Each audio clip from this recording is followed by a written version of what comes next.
Hi hello, നമുക്കിന്ന് healthy tasty ആയിട്ടുള്ള ഒരു ഉപ്പുമാവ് നോക്കിയാലോ. അതിലോട്ട് ഞാൻ ഒരു 1.5 ഗ്ലാസ് റവ എടുത്തിട്ടുണ്ട്. അത് ഓൾറെഡി റോസ്റ്റഡ് ആണ്. പക്ഷെ ഞാൻ എങ്കിൽ പോലും ഒരു ഇത്തിരി നേരം, ഒരു 3-4 സെക്കൻഡ് അല്ലെങ്കിൽ മിനിറ്റ് നമ്മളതൊന്ന് ചൂടാക്കി എടുക്കുകയാണ്. അത് നമ്മുടെ ഉപ്പുമാവ് സോഫ്റ്റായി കിട്ടാൻ ഹെൽപ്പ് ചെയ്യും. അപ്പം ഞാൻ പാത്രം ചൂടായി കഴിഞ്ഞപ്പോഴത്തേക്കും ഡയറക്റ്റ് റവ അതിലേക്ക് ഇട്ടേക്കാം. നമ്മൾ ഓയിലോ മറ്റൊന്നും ചേർക്കുന്നില്ല. അപ്പം നിങ്ങൾ എടുക്കുന്ന പാത്രം അത് ചൂട് നിൽക്കുന്ന പാത്രമാണെങ്കിൽ പാത്രം ചൂടായി കഴിയുമ്പോൾ തീ ഓഫ് ചെയ്യണേ, അല്ലെങ്കിൽ നമ്മുടെ റവ കരിഞ്ഞു പോകും.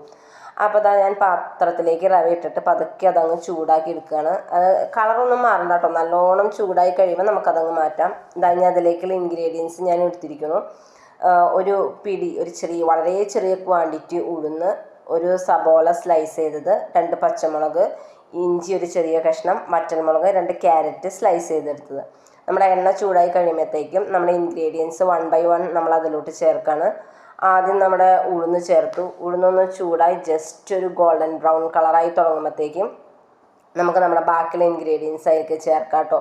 വേപ്പില ചേർക്കണമെങ്കിൽ ഈ സമയത്ത് നമുക്ക് ചേർക്കാം. ഞാനിപ്പോൾ അതിലോട്ട് ചേർക്കുന്നില്ല.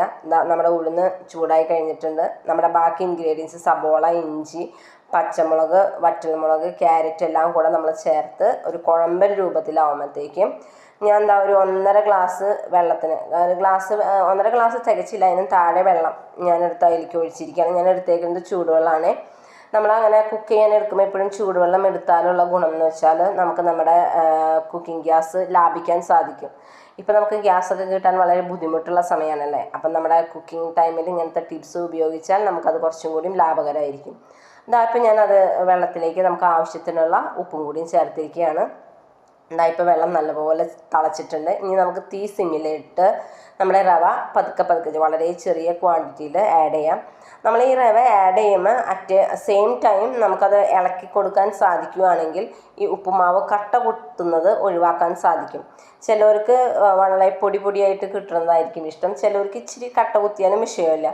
എനിക്ക് ആക്ച്വലി അങ്ങനെ കിട്ടുന്നതാട്ടോ ഇഷ്ടം. ഇച്ചിരി ബൗളൊക്കെ ആയിട്ട് കിട്ടുന്നതാണ് ഇഷ്ടം. പിന്നെ വെള്ളത്തിൻ്റെ ക്വാണ്ടിറ്റി എപ്പോഴും ഒരു പൊടി കുറച്ചെടുക്കുകയാണ് നല്ലത്. അല്ലെങ്കിൽ കൂടിപ്പോയാൽ ഉപ്പുമാവ് കുഴയും. അപ്പോൾ ഒരു ഇത്തിരി കുറച്ചെടുത്തിട്ട് പിന്നെ ഇതൊന്ന് നല്ലോണം മിക്സ് ചെയ്ത് കഴിയുമ്പോൾ ഇതുപോലെ ഒരു 3-4 മിനിറ്റ് ഒന്ന് സിമ്മിലിട്ട് മൂടി വയ്ക്കാം. അത് കഴിഞ്ഞ് നമ്മൾ എടുത്തതിന് ശേഷം ഇളക്കി നോക്കുമ്പോൾ വെള്ളത്തിൻ്റെ അളവ് കുറവാണെന്ന് തോന്നുകയാണെങ്കിൽ നമുക്ക് ആ സമയത്ത് ചൂടുവെള്ളം പയ്യനെ ഒന്ന് തെളിച്ച് കൊടുത്ത് മിക്സ് ചെയ്തെടുക്കാവുന്നതാണ്. അതാണ് കേട്ടോ ഉപ്പുമാവ് എപ്പോഴും ഇങ്ങനെ കുഴഞ്ഞു പോകാണ്ടിരിക്കാൻ ഏറ്റവും നല്ലത്. ഇപ്പം നമ്മളിതിൽ ക്യാരറ്റിൻ്റെ കൂടെ തന്നെ നമുക്ക് വേണമെങ്കിൽ വേവിച്ച ഗ്രീൻ പീസോ മറ്റെന്ത് വെജിറ്റബിൾസും നമുക്ക് സ്ലൈസ് ചെയ്തിടാം. ഏറ്റവും ഹെൽത്തി ആണ്. അപ്പം നിങ്ങളെല്ലാവരും മസ്റ്റായിട്ട് ട്രൈ ചെയ്യുക, അഭിപ്രായങ്ങൾ പറയുക. ഓക്കെ.